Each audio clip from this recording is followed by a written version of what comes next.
bit over a week ago on the Degrassi subreddit, a few questions were posted. The first of which being, do you think Degrassi's run has finally ran its course and is truly headed for the end? To that, I say no. It's very clear that as long as Lynn Schuyler and Steven Stone and many of the other people who have stayed on Degrassi for so long are still alive, they're going to fight to make sure Degrassi continues to exist. We saw this in the changeover from Teen Nick or The N, whatever it was called at the time, to Netflix. We thought Degrassi was over after season 14, but then like a phoenix it came back and rose from the ashes. It just so happens that, unfortunately, here we are again. Though it's not clear if Netflix has dropped the show, we're in a sort of limbo state where the showrunners clearly want to keep going and intend to do so, just unfortunately, it seems that Netflix is holding the show hostage for seemingly no discernible reason. And I'd like to point out that they're doing the exact same thing with Castlevania, a show that people really want to happen, but they're just stuck in limbo because of Netflix. The second question was, do you think Degrassi needs to change its format to stay fresh and relevant, i.e. becoming an hour-long drama akin to many MTV, CW, and Freeform series?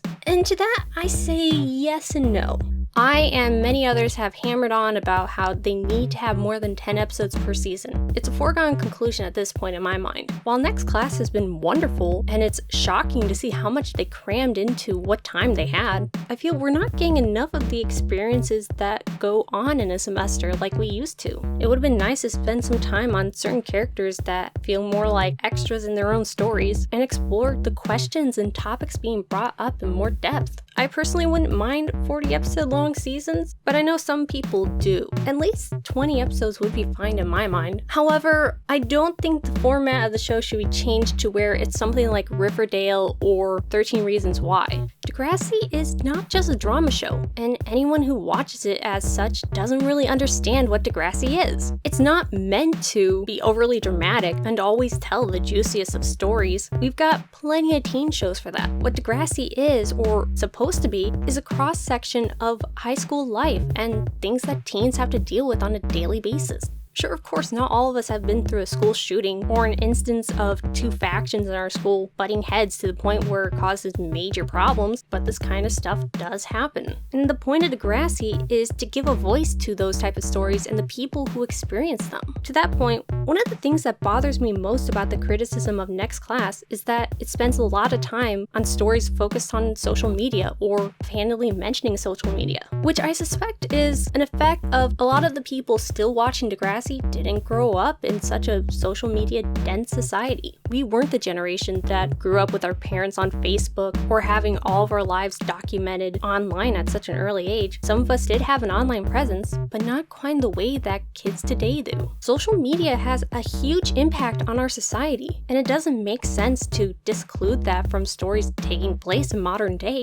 I also wouldn't want Degrassi to become another 13 Reasons Why. While I've yet to see the series still, I did read the book, and again, it's going for something different from Degrassi. 13 Reasons Why is telling a specific story about a very specific group of people. Degrassi's brushstrokes are much broader than that. They have a rotating cast and not one story that they're going to stick to for the entirety of their show. People often complain about Degrassi becoming something like the Claire Show, the Emma Show, the Maya Show, and while I can kind of understand some of that criticism, I don't think it's fair. Frankly, if it were to be pushed to something like Riverdale or 13 Reasons Why, then I think it'd be more apt to criticize it as being the X character show. Truth be told, some people's lives are just more interesting than others. And by interesting, I mean either cool things happening or a lot of crazy and intense stuff that you wouldn't expect to see in one person's lifetime. There's a reason why they say reality is stranger than fiction. The last question asked was, do you think Degrassi has any more life in it? And or do you think Degrassi should finish its current class and finally say goodbye? And to that I have to say, yes, it's got a lot of life left in it. And no, it's not time to give up and say goodbye. There are so many new stories to tell. While a lot of the experiences of going through high school stay consistent over time, there's a lot of topics yet to be covered and stories that have been told needing to be viewed from a different angle. Kind of like how they only touched on homosexuality in Degrassi High, there's a reason why they brought it up again in TNG with Marco. They weren't done. just bringing it up once didn't completely capture everyone else's experience of it, especially because at that point we had more insight to be able to properly tell the story of someone trying to come into their own as a homosexual person. And even still, we went into homosexuality with Riley and Zoe, because even after Marco's wonderful story, there were still more angles to view the topic from. And not only that, there's also a lot of different things that still have yet to be covered on Degrassi. Again, I would like to see a proper example of a polyamorous relationship. I'd also like them to revisit a gang plotline again,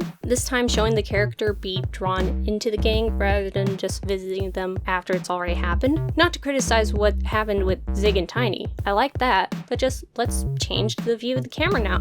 It's been pointed out by others, but we could use another story about a transgender person. Maybe see them try to come to terms with being born in the wrong body, and also figuring out what that means to them. I personally would really love a character who's asexual. We've not seen that in media, and asexuality especially is an orientation that has a lot of misinformation regarding it. Over time, we have come to empathize and understand a lot of the things that we scoffed at in previous years, i.e. homosexuality. And it's with this new understanding and empathy that we can tell nuanced stories, even ones that we've started previously. And Degrassi of all shows is the perfect place to do it. If Degrassi were to end and say its final goodbyes, I would genuinely be sad. The day when Degrassi officially and unquestionably ceases to produce new content is the day when the world loses a massive asset. This show has comforted and reassured many people in its run. They're not alone. There are other people like you. And there is someone out there in the world who wants your type of voice to be heard. There are so many stories yet to be told, and Degrassi is a wonderful place to do it. In a world still plagued with anti-intellectualism and downright refusal to understand our fellow Earth dwellers, Degrassi is a ray of hope, there to give us a lens into a world we might not personally experience. It encourages us to step outside of ourselves and also to embrace the beauty within ourselves. We are people. We're not just archetypes or societal cliques. We have nuanced experiences and stories to be told. Stories that should be told. Thank you very much for consuming this video, and until next time.